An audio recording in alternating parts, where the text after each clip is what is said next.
Y es el show de Power Rangers Time Force. Mi serie favorita, por lo menos mi season favorito, Deborah Phillips.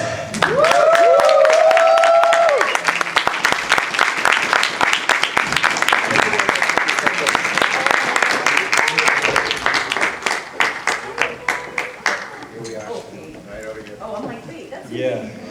Don't get confused now. Right? Take a seat. First of all, welcome to Puerto Rico. This is your first time, all of you? Yes.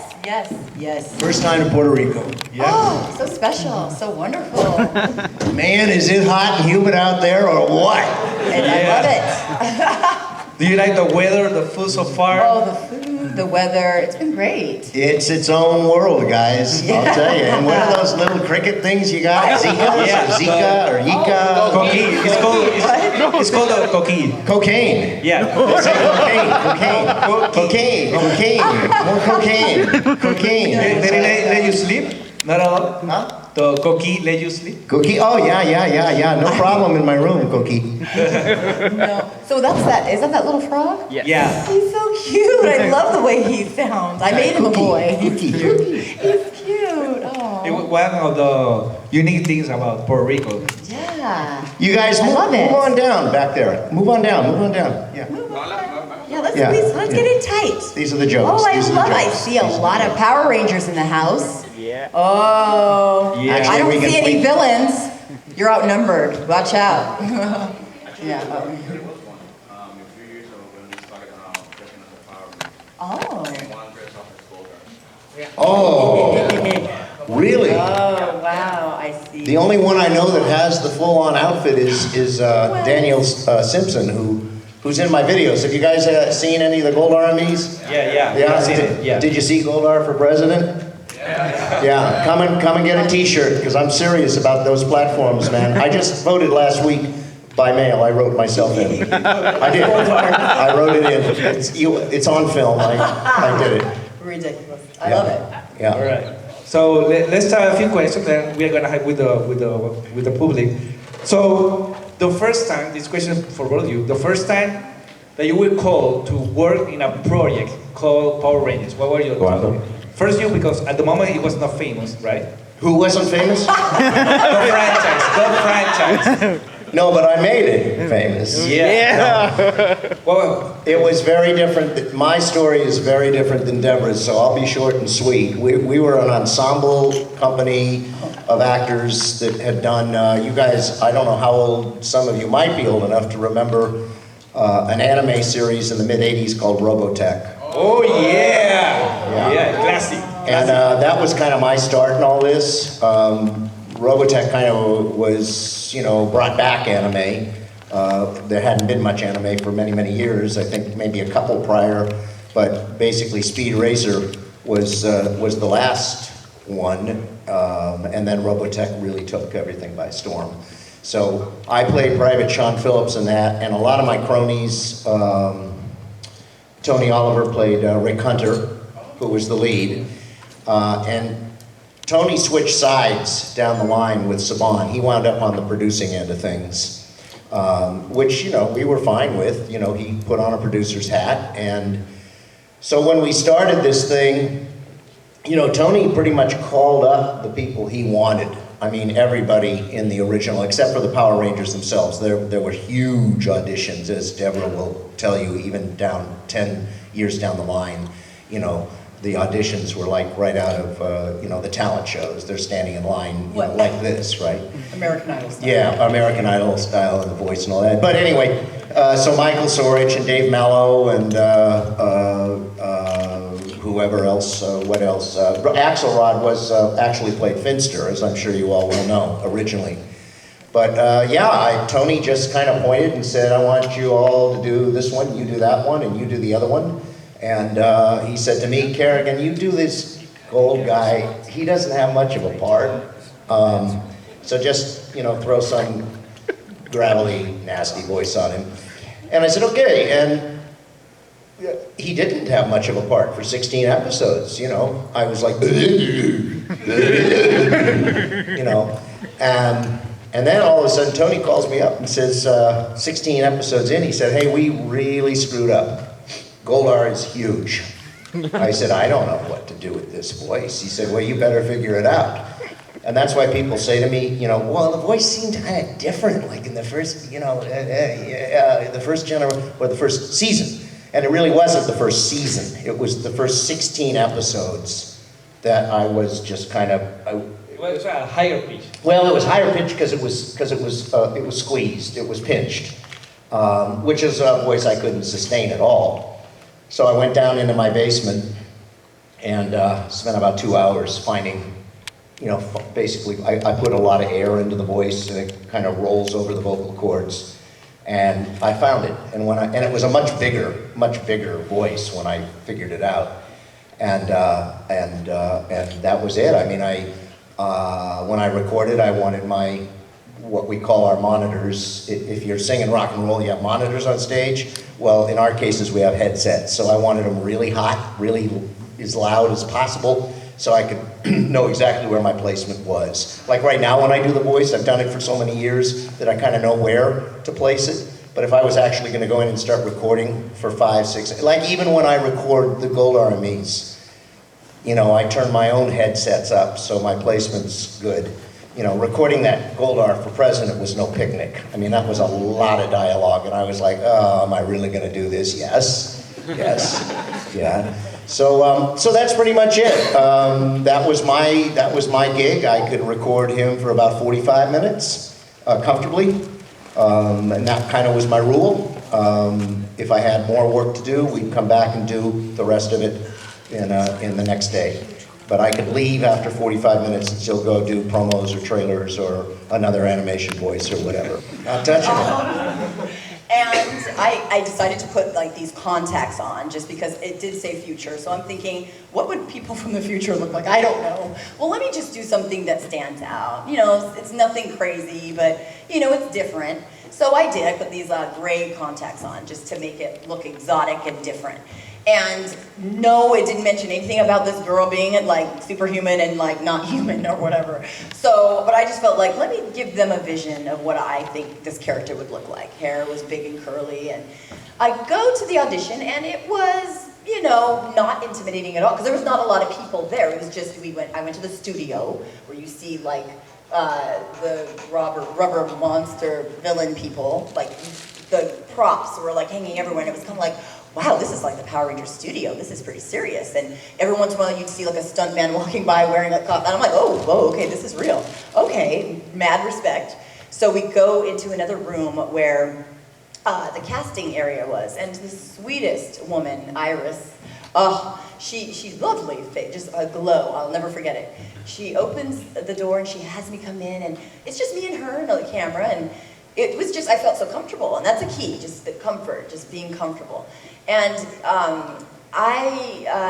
she read the sides with me, and I was being myself, and she goes, thank you, we'll be seeing you again. And she said it with confidence, and I'm like, thank you. So I left, and then I never heard back.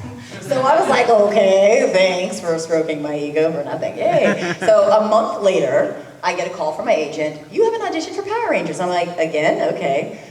Did they forget? Okay, cool. So I read the sides, it was the same script, and I'm like thinking, all right, maybe they just didn't cast that character. I didn't know, again, it was for Power Rangers, a Power Ranger. I thought it was just a skit from some scene.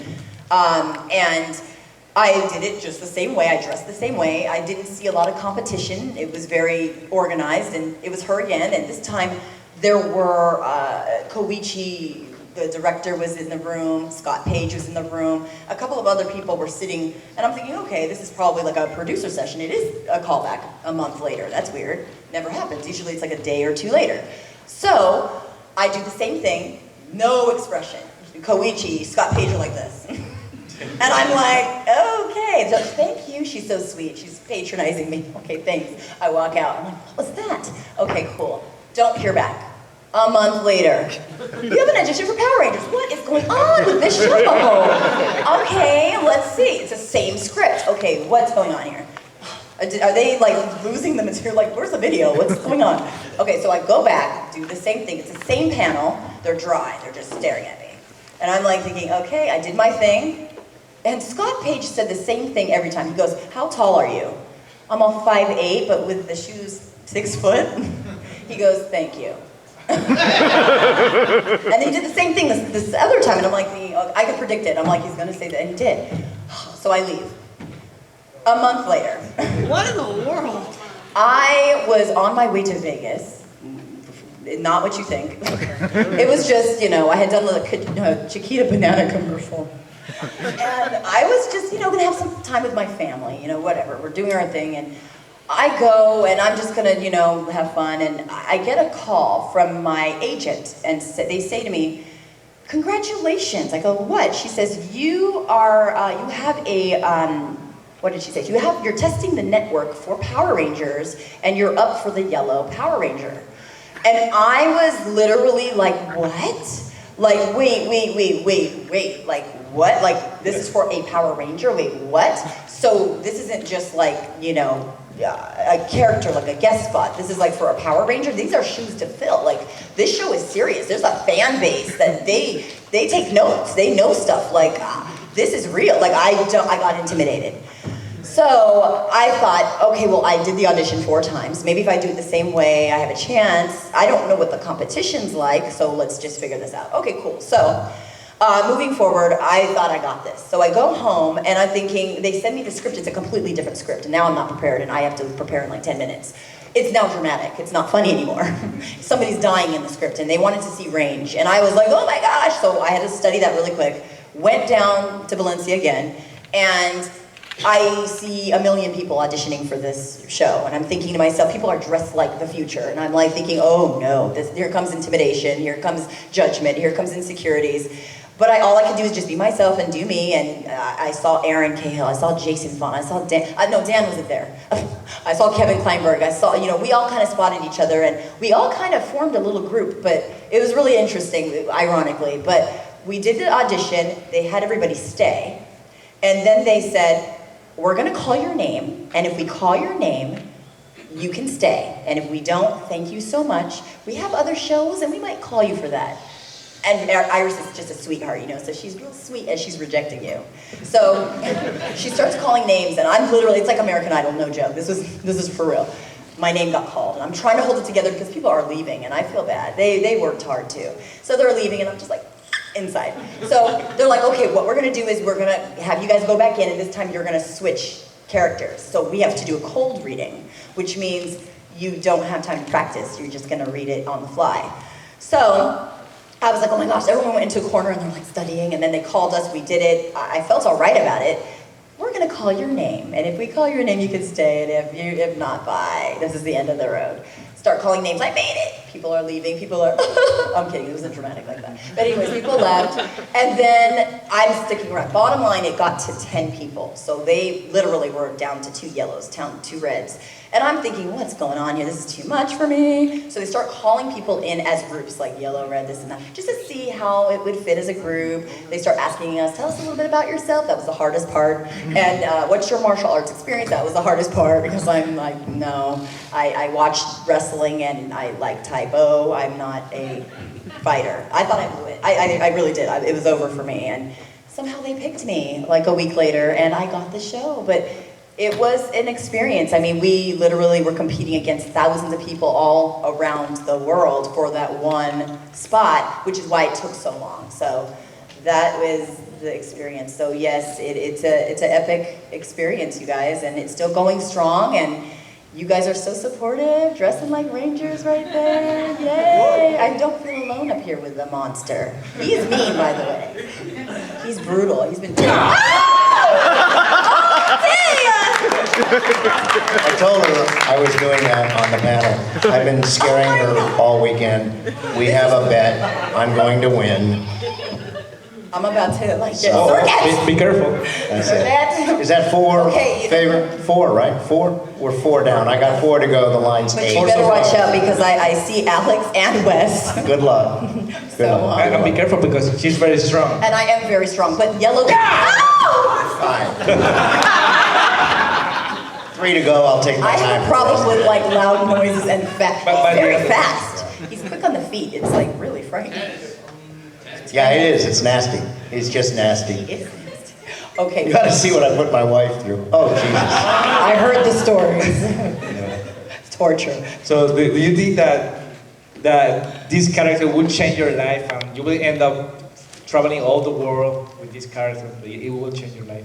Without that, doing a voice actor. I had no idea, to be honest with you. Again, we paved the way. When Deborah stepped into this, you know, she already probably had a realistic idea that this was a big deal. Yeah. And she's in a big deal. She's in a major franchise. We weren't in anything. We looked at it. We did the pilot. None of us paid any attention to it at all because we all worked regularly as voiceover actors. We went right on to the next job or audition or both every day, 5 days a week. I worked every day or read for something or sometimes up to 10 things at my agency, be it commercials, promos, trailers, whatever. So when we got the word that this is going, it was like, wow, okay. Wow, we're going to do this show. What, really? Are you sure we're doing this thing? It seems kind of weird. Okay. So, you know, before we turned around, quite literally, you know, the first 4, 5, 6, 7 episodes, nobody was paying much attention to it at all. And, you know, it was only in its infancy. And then it did start to catch on big time, and it caught on very quickly. And so when they did a live show, I think at the end, maybe Chris can answer this. Was this the end of the first season, or maybe the second season, into the second season, the Dare show? End of the first season. We did a live show, and it was so huge that it shut down. Whether you're familiar at all with California, but we have a huge freeway system, and one of the major arteries is called the 101, the Interstate 101, which encircles a major part of the city, and it was completely shut down. No movement, everything was shut down, nobody could move, and I'm in the show, doing my part, obviously, off stage, live. And I can't even get to the gate at Universal. I'm living in Studio City. It's a 5-minute drive for me to get to this gate, and it is locked. I mean, every direction, it is an absolute parking lot. And I know every nook and cranny of this town. I traverse it daily. I know all the secrets. I know all the shortcuts. So I know I have to get, I know the route. I know what to do. But I've got to go in a different gate, and I got to go up and behind Universal and come down the backside, which I accomplished, but the clock's ticking. The show goes up at a certain hour, and I'm down to about 20 minutes, and I pull up to the gate, and you got, you know, and I know it's really nasty on my part, and it's cliche, and yes, it's this huge guard weighing in at about 320, and he looks at me like, you're not on the list, you're not on the list. I said, look, you're gonna have to let go of the list right now, call the other gate, I'm on that list. The reason everything is stopped out there is because of this show, and I've gotta get on now, I gotta go. No, you're not on the list. I said, dude, I'm gonna tell you right now, your job is right now in serious jeopardy. Right now. No cell phones. There's nobody to call. Yeah. There's no, you know, we got pagers, you know, PageNet. You know, I'm getting paged. I say, you know, can I use your phone? I'm being paged right now. So basically he reluctantly makes a call to the other gate. Not even upstairs. He just called the other gate. I got some guy here, Kerrigan Mahan. What? Hey, what? Oh, okay. Hangs up the phone. Okay, go ahead. I said, told you, thank you, bye. You saved your ass. And I raced to the other side of basically the other side of the studio, and quickly parked. And you know, they all said, where are you? It's like, do you know what's going on out there? So anyway, we got the show off.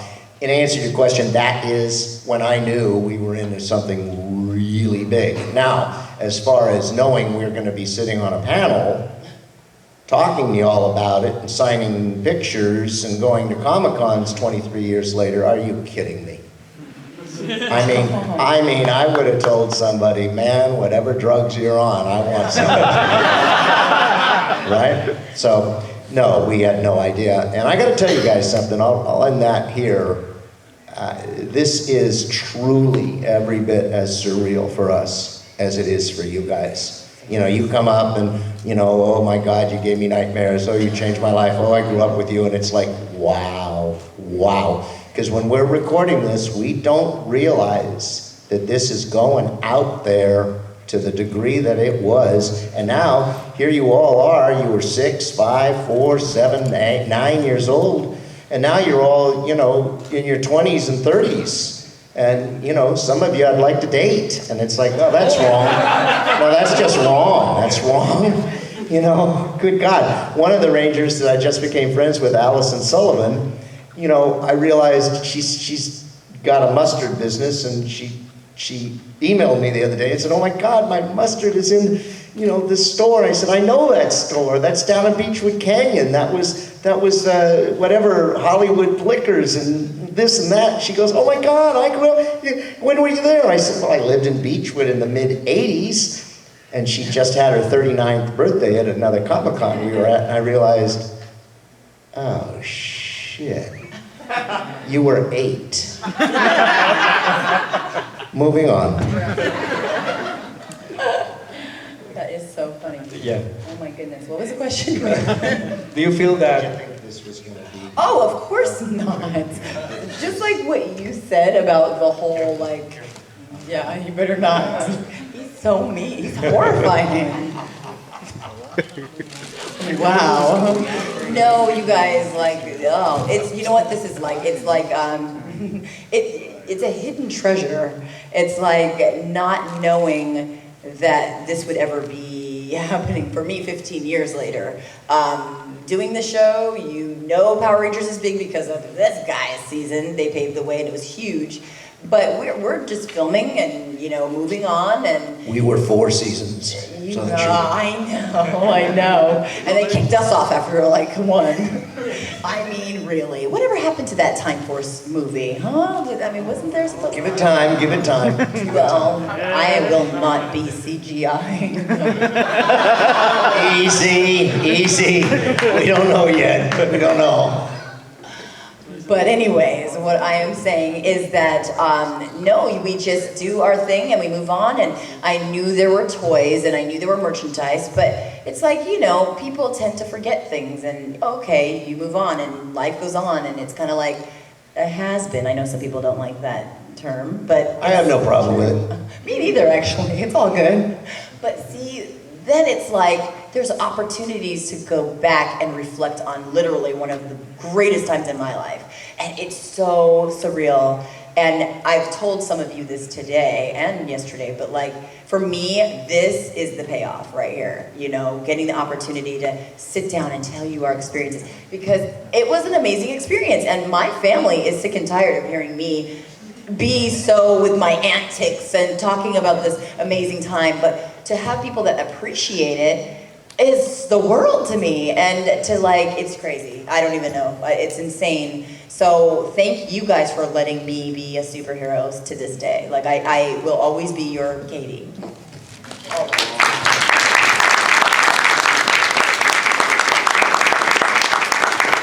Can you share with us some of the biggest challenges during the show for each of us? You go ahead. Oh my goodness. You got some on-camera stuff, I'm sure, right? Well, as I said before, I'm not really a martial artist.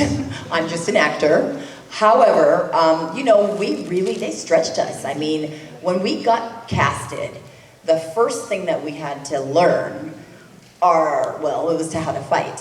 And we had boot camp for 2 weeks straight. And the stuntman would work us, and we would have to learn how to take bumps, and we would have to learn how to kick and fight, and we need to look like we were superheroes. I mean, they don't want us to just be like, okay, you're an actor, you know, which I was. Remember, I'm coming from a world where I was intimidated. I didn't know. I wasn't trying to be a star, ever. Like, that was not my intentions. So when this opportunity came, I am a star on this show. So I have to be, you know, I have to give you guys what you want. So in order to do that, I got to learn how to be a Power Ranger. So we had a Power Ranger boot camp going on, and I was hurting in places I didn't know existed, and was getting nervous and realized I had exercise-induced asthma, which I didn't know existed. They gave me an inhaler. I had to take a physical. Oh my gosh, everyone's looking at me like, I'm a dancer, I'm a brown belt. I'm like, I'm a wrestling fan, you know? So but I was proud of myself. I mean, I took bumps and I had bruises, battle wounds, and bruises, and to this day, scars for life. But it was worth it. It's like, that was like the time of my life. And so, you know, once, we didn't even know what our characters were, really what color we were. I mean, I kind of knew what color I was. But at that point, it was more about developing the skill to kind of fight, because, you know, we get beat up and then we turn into a superhero. So, but we still fought, you know, and then we just, yeah, what was the question? Biggest challenge during the show. Oh yes, it would be that. It would be the physicality of being a Power Ranger. It was challenging, because that's the most important part for me. You know, yeah. So that was it for me. But yeah. All right. Aren't you glad you asked? I got a funnier one though. Not funnier. I don't mean that. I have a weird one that every time I tell this, it's weird for me. But the only time I've ever nearly fainted was behind a microphone. And you probably, none of you have any idea what I'm talking about. And it wasn't doing Goldar. It was actually doing, yeah, what's his, how do you say his name? Yamchuk. I did the first Yamchuk. Dragon Ball. Yeah. And as you well know, his character... He's very young, yeah. Yeah. That character, you know, does some long extended screaming, and of course it is anime, so oftentimes there's no place to what we call, the term is called punching in. And what that means is you can actually stop during a cue. There's a spot where the recorder we can pick it up, and we go to that point, and I hear it in my headset. And then he punches in and I continue the action, the vocal action. Well, some of those cues would go, quite honestly, they'd go over 2 minutes. 2 minutes is a long cue. I mean, a long cue. And so you watch the screen first, you watch the whole cue, be it however long. But this was probably about a 2-minute and 20-second cue, and it was like, wow, that is brutal. And of course, the first time you're watching it, you're not thinking about the vocal, the actual vocal. You're looking at the lips. You're seeing when he,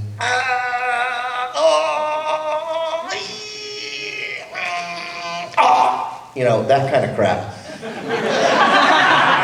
And he's falling through space or whatever's happening to him, and I'm like, okay, wow, that's a really long. You know, that one section is like 25 seconds of just,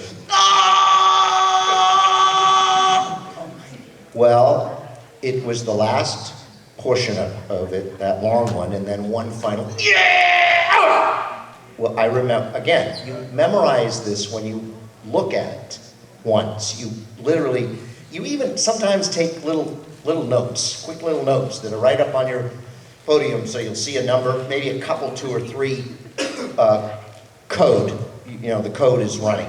And so you see you're coming to that code, and you take a quick glance, and there's a lot involved with this dubbing stuff. I mean, you know, you're looking at the characters, sometimes you're looking quick at the number, and I'd take a couple, 2, 3 notes in a long cue like this, and I saw that number was coming up. So I took a big damn breath, I grabbed a breath, you know, where I could, even in the middle of doing it, and here comes that long monster thing. And oh my God, I'm down to about 5 seconds and I'm blacking out. I am blacking out. I've never blacked out in my life. I've never fainted. And I realized as it's happening, it's happened. This is blacking out. This is what happens. And my head started to do a little of a pounding thing, and things started to get gray. and I'm going down. I'm gonna crash on the floor. I'm gonna pass out. And I say, God damn it, you are not gonna pass out. I'm gonna finish this queue. Because I realized I'm gonna have to do this again. So what, you passed out? You all right? Scott's gonna go, Kerrigan, get up. You all right? All right, we gotta do it again, man. So I held on in the gray. I can't see the character anymore. It doesn't matter. I know his mouth is open and he's screaming, and I kept screaming. I came off mic a little, and Scott probably made a subtle adjustment, kind of looking, going, what in the hell is he doing? You know, because my expression's probably getting a little white, right, purple, or whatever happens. And anyway, long story short, short story longer, the bottom line is I saw it was coming to the end, and I couldn't see him. And I guessed on the final thing. I said, it's got to be over, because I can't breathe anymore. And I literally, at the last, and I hit it. I just hit it. I hit it, and I grabbed my head, and it felt... Yeah, but I went to the ground. I got on my hands and knees. My head felt like ice picks were being put through my ears. Oh my gosh. And pounding. I mean, a pounding I can't describe. You know, basically, I was out of breath. There was no more breath, and everything in my body was saying, lights out, pal. And I'm like, we're not doing this again. So I finished it, and Scott literally was like, what the hell is going on? Oh my God. Anyway, that you know, how many people have almost passed out? You know, maybe some of the singers, you know, when you go through that much out of breath. But that's the only time I almost passed out my whole life behind a microphone. Good sir, I commend you. Thank you. We made it. I got through it. I want to see that episode. You know remember the number of the episode? I'm curious right now. You're asking a lot for seasons. Yeah. No, I don't know. You know, just look for that long queue. It's okay. One taker, that. Wow. I never saw it in my whole career, and I've done a lot of stuff, and I've never seen a queue that messed up until Chris, my agent, showed me, what's his name? Sean Schemmel, and he showed me what Sean's doing, and so I said, oh my God, that takes me back. Thank God I'm not doing that shit. He earns his money, man. I'll tell you right now, that is a brutal character. Anyway. I'm gonna do one more question. You're gonna ask him something. You can get in line with the microphone to ask your own question. Yeah, it's your turn. So, what are your thoughts of the new movies coming, the reboot of the franchise? Do you think that Goldar's gonna be in there? I don't know anymore. You know, we all thought this was going to be a real Mighty Morphin reboot, and it's all gotten very convoluted and confused, and we're as in the dark as all of you. There's been no announcement of Goldar, which is crazy. Bulk and Skull have been replaced by two mean girls. What? Really? Yeah. We know that Rita is there. So you're And, you know, Elizabeth Banks, quite frankly, I've only just met Lana, and I'm sure Elizabeth Banks is doing a tremendous role, but I would love to believe that Lana was at least in contention to play Rita Repulsa. I think she would have been great. Anyway, Elizabeth Banks, I'm sure, is doing a great job. It looks like it's all over the map, and nobody knows anything. Filming is finished. I've not heard a word. I do have on the QT, I do know that Goldar is in it. That's a fact, but I don't know. Am I CG'd? Am I getting put back together? Am I at the end of Act 2 or Act 3? These are things I don't know. I just do know a little birdie that knows a guy. I got a guy that knows a guy. So that's it. We love you guys so much. You guys are an inspiration to us. We love our fans so very much. And because of you guys, we have opportunities to meet each other. You know, it's like we know of each other because we're taking each other's places, and it's just one big family is what it is. So, you know, I've had the opportunity to finally work with and meet Karen Ashley and Catherine Sutherland and Nakia, and, you know, I get a call from Karen and she's telling me about this project that she was working on for a very long time, I believe 10 years, something that she's always wanted to do. And she asked me if I would be interested in listening to the idea, so she came up with a little pitch party where we didn't know what it was about. So we all got together and, you know, we all got together. And I'm seeing people come through the door and I'm like, oh, that's Walter. Oh, that's Steve Cardenas. Oh, like it's like, you know, I'm meeting them for the first time too. And it's just like, oh my God, we're all getting together. This is crazy. And, you know, she presents this idea and we read the script and we're like, whoa, you know. And I thought long and hard about if this is something that I wanted to be a part of, you know, just because, you know, we know our Power Ranger fans are so loyal and dedicated, but how would they feel if we did something a little different? Well, no risk, no reward, that's all I gotta say. We'll find out. And it's a more darker version. Oh, More well, you must have seen some of our little, you guys are gonna see us like you've never seen us before. That's all I got to say about that. Can you share any web paper? I know that you're getting money for the movie. Yes. Why not share the link so they can? Yeah, well, it's theordermovie.com. That's our little website. We've been revealing little teasers for you. I've seen some really great support from the fans. And again, we wanted to do the project this way because we want the fans involved.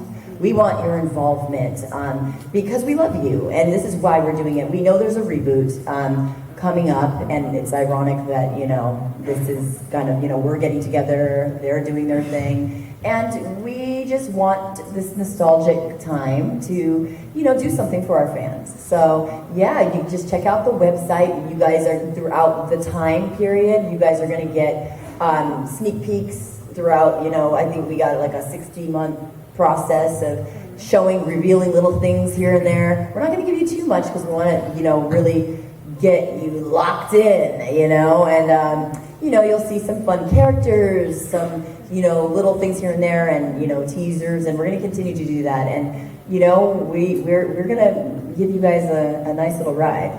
So, yeah, you guys will see some action. And for Kerrigan, They didn't ask me to be in it. No. Whatever. This is sort of a joke, but can you, in Goldar's voice, sing the Mighty Morphin Power Rangers theme song? I don't know all the lyrics. Go, go, Power Rangers! Go, go! That's all I Mighty Morphin Power Rangers, yeah! Go, go!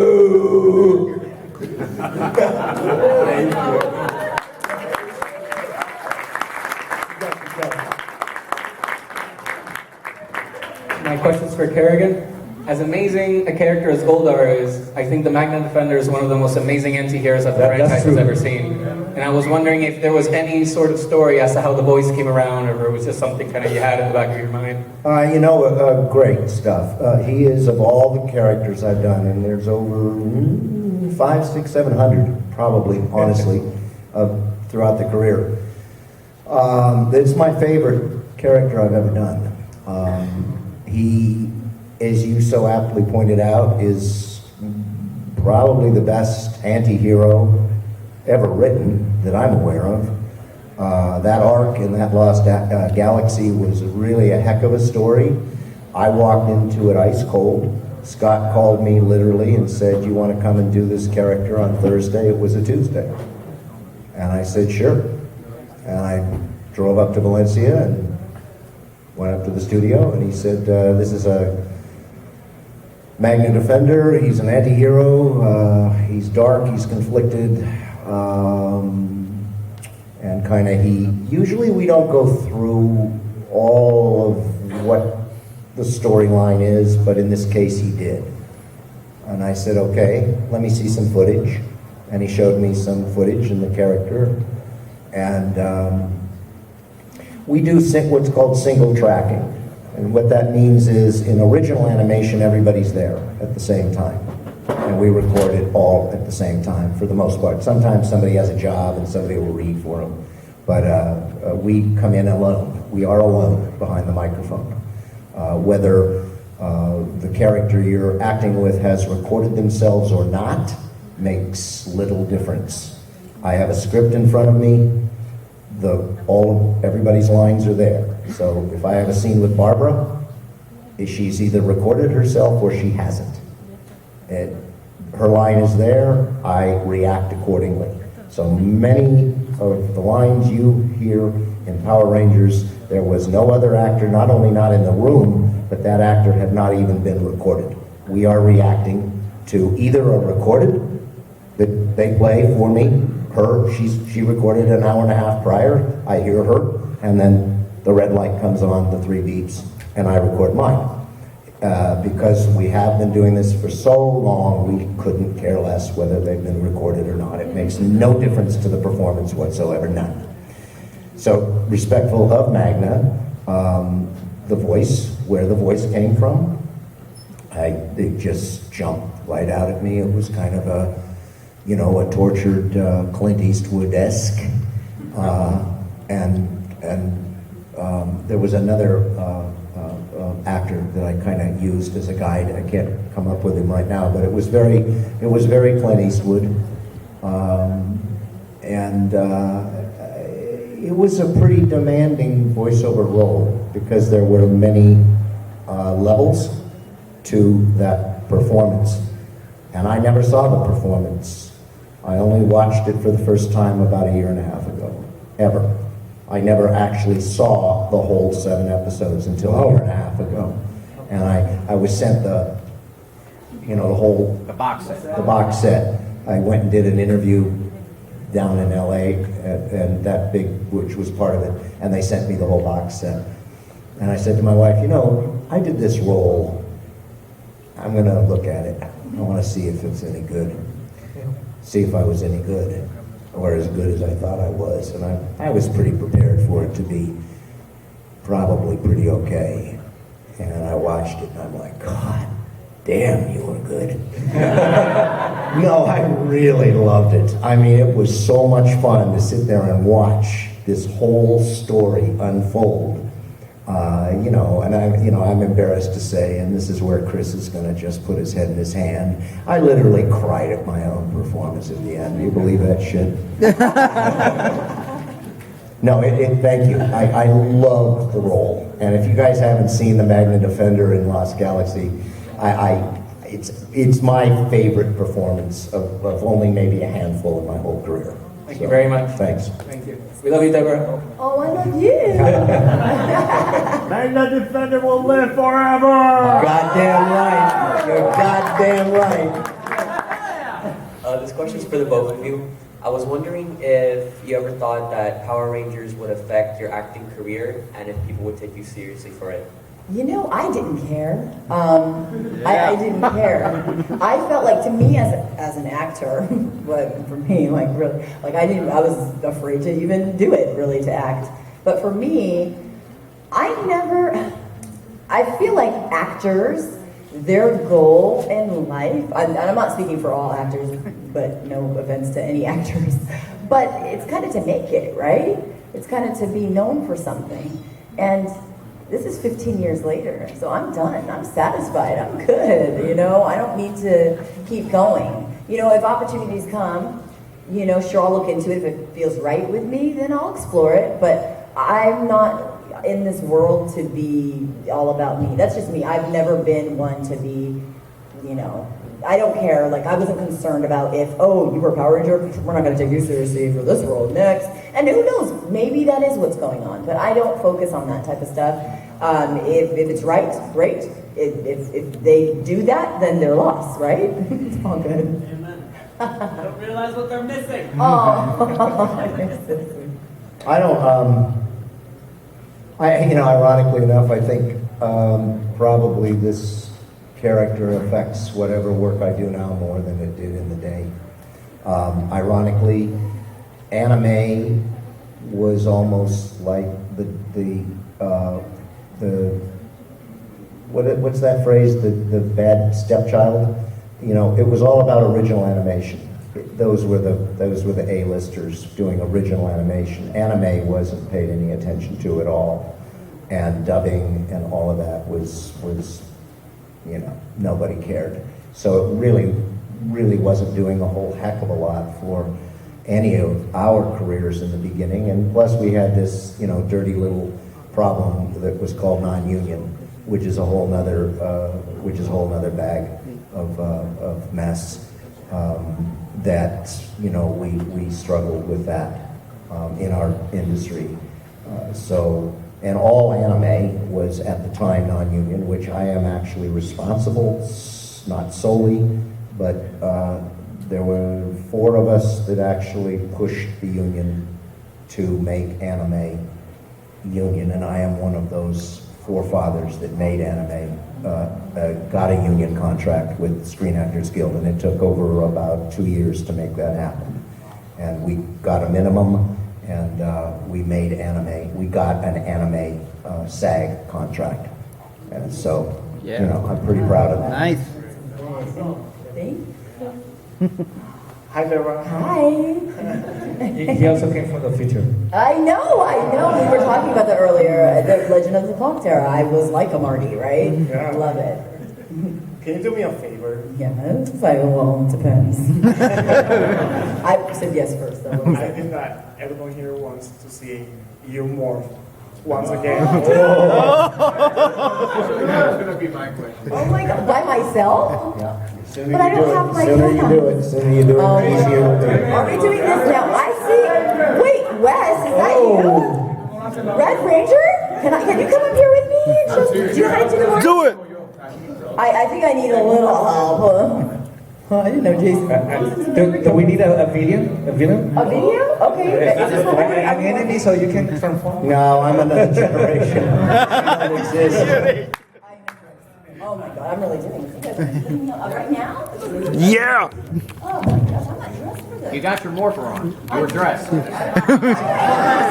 She's so well prepared. I just sang in Goldar's voice. Will you get this thing over with?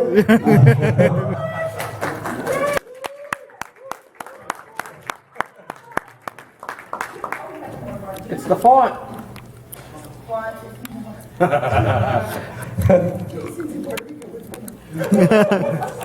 Oh, you're the leader. You got it right.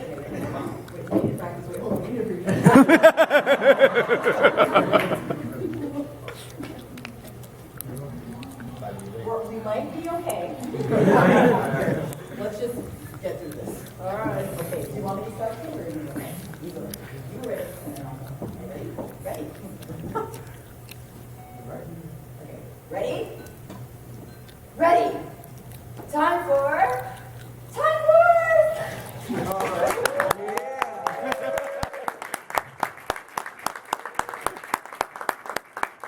I think it was a good rehearsal. Let's do it again. I want to go again. God. No, we're good. Thank you very much. Marty McFly. It's gonna be good to see you. Hi. Was that Randall? Is that Randall? Yes, it is. Yes, I remember. You're glad you remember me. Yeah, my Well, my brother's name. I couldn't forget. Well, first, I think I speak for most, if not all of us here, when I say thank you both for making our childhoods awesome.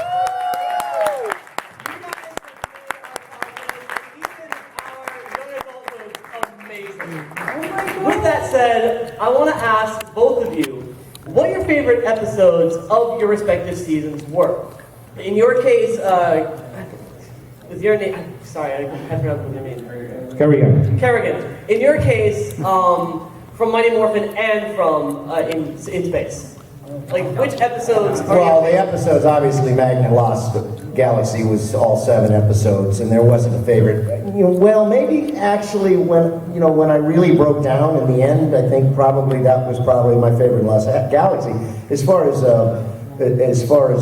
Goldar and all 4 seasons, I only had one favorite episode, and that was every episode I was kicking Austin or Jason's ass.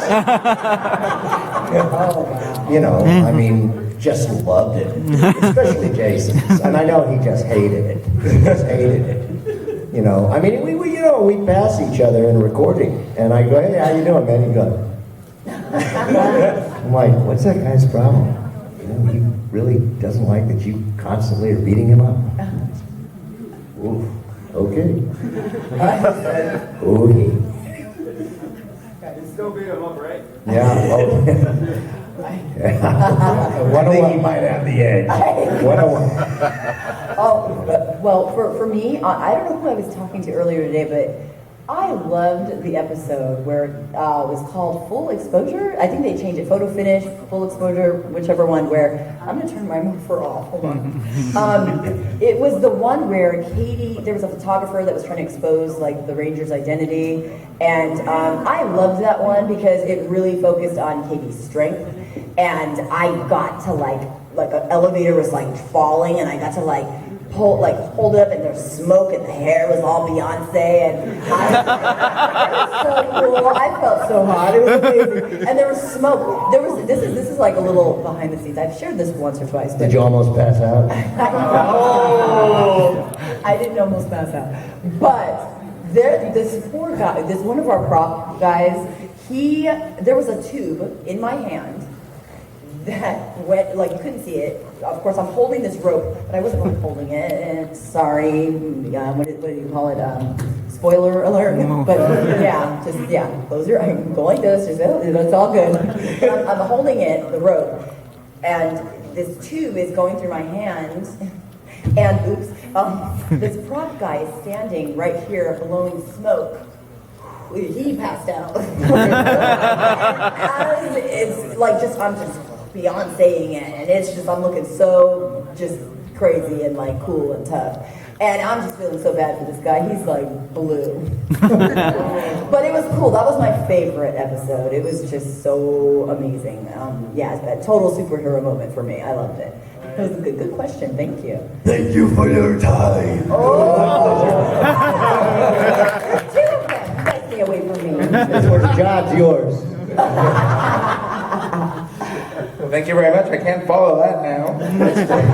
No pressure, no pressure. All right, my question is both of you. I want to know what was the fun day at the job? Basically, there was the best day or the most fun day for you at set, and Kerrigan, the best recording session you ever had. Oh my gosh. I think the best recording session I ever had, I'm out of school on this, but just don't put it on YouTube. I don't want to get into trouble with Saban. I came up and I had a handful of lines in only one episode. And usually I came up to Valencia and I had, 2 or 3, sometimes 4 episodes I'd record. So I hauled my ass up there for 3 lines in one episode. And we were paid by the episode, which was fine. And I said to Scott, Jesus Christ, I ain't anything else. I mean, I'm up here. He said, well, we going to lunch? I said, yeah, we'll go to lunch. He said, well, let me say, I better check. We better check this next episode. Yeah. And he puts it up, and there's some bunch of stuff with Rita and Squat and Babu, but I'm not in the scene. And Scott looks at it and he says, we better look at this for a minute. I think you're in there. I said, I think I probably am too. Lunch is pretty much on me, right? He said, yeah, I think so. I said, we better record this. Yeah. He said, yeah, we better get something in there because this could be a mess if we don't have you in there. I don't want to have to answer to that. I said, oh no, that'd be horrible. Let's go ahead and get that recorded. Let's get that recorded. We back it up in 3 beeps. So we're good? Let's go to lunch. Goldar was nowhere in the vicinity. So I was paid for 2 episodes, and I bought us a nice martini lunch. Very nice, very nice. Oh my god. Oh, so it was like the fun times. Like on set. I would have to say Universal Studios is so much fun. Have you guys ever been to like Orlando or Universal? Because I've never been to that one, but of course there's one in Hollywood, and I got the pleasure of filming there. They have of course the whole set all westerned out, and they have a whole new, you guys know. But filming there was so much fun. We got to play, and then you got people on the tram that are like, there's Power Rangers filming right there. We're just like, oh, you know, hi, you know. It was fun. But that was probably the most fun. Michael, and gosh, my cast are so much fun. They're just fun in general, but those guys. I think a couple times, if I'm not mistaken, I believe they somehow left the set and like went to like the Jurassic Park ride, and I'm like, they're like all playing at the park, and I'm just like, what are you guys doing? But we had fun. We played all the time, so I couldn't tell you one specific, but that's one that I remember. Yeah, Universal Studios. The live show, the Dare show, that was a lot of fun, actually. Once I got there, we did it. It was really a gas. Yeah. Oh, perfect. Thank you very much, and thank you for being here. Oh, thank you so much. Thank you. Last question. Good evening. Hi.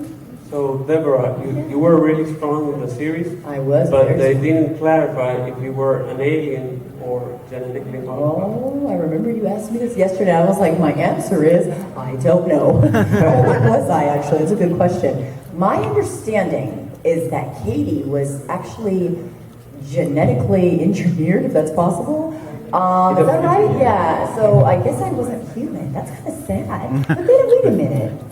How come I had parents? Remember those episodes with my family? We need an origin story. I think we might need to do another, like, maybe we should do like a fan fiction of like the birth of Katie. And then it's like Incredible Hulk is her daddy.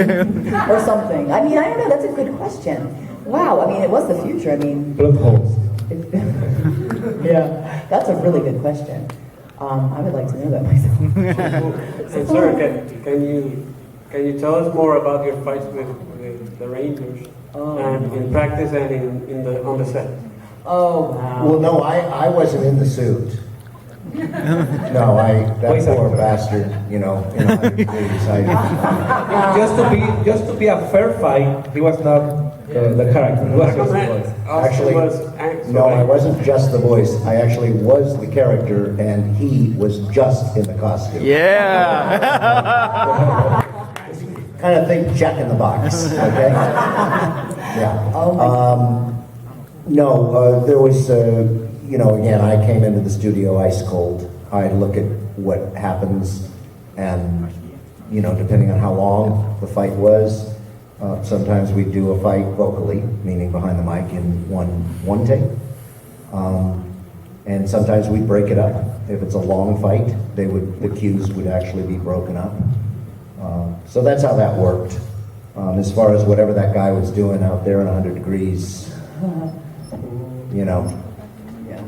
I mean, those are fun times. I mean, watching the fights. Even though I struggled in that department, it was fun to get down and dirty on set, and the explosions and the pyro. I loved blowing up. Like, I'm like, you know what? I'm like, let's just beat me up. I'll take the licks, blow me up. It's fun. You could feel the fire, and it was cool. Like learning stuff, but struggling at the same time. It was amazing. Thank you. Thank you. Right, last question. I just know. Okay. Oh, it's not a question. On behalf of everyone here, and everything that probably missed this, I thank you from the bottom of my heart and all of them. And again, thank you so much for being in our lives in childhood and adulthood. And here's to more visits from you guys, or we see you outside the U.S.